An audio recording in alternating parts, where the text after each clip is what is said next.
Confusion, disappointment and frustration.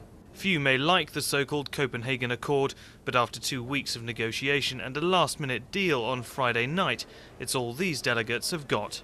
For Barack Obama, who helped forge the 3-page document along with leaders of China, Brazil, South Africa and India, finally securing a deal was nevertheless a significant moment.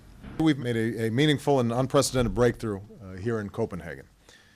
For the first time in history, all major economies have come together to accept their responsibility to take action to confront the threat of climate change. The agreement means that all states at least recognize the need to prevent global temperatures rising no more than 2 degrees Celsius above pre-industrial levels.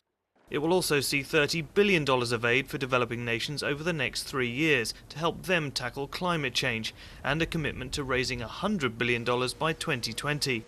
But there's an obvious flaw. The pact is not legally binding and fails to set targets for greenhouse gas emissions cuts. What's more, many developing nations are furious at having been left out of the final and critical round of negotiations.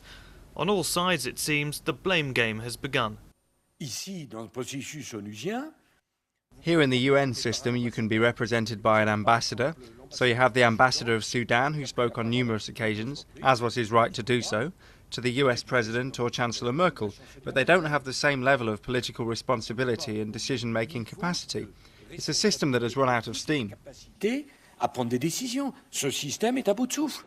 What's likely is that the Copenhagen Accord will now serve as more a trigger for future discussion than a binding contract.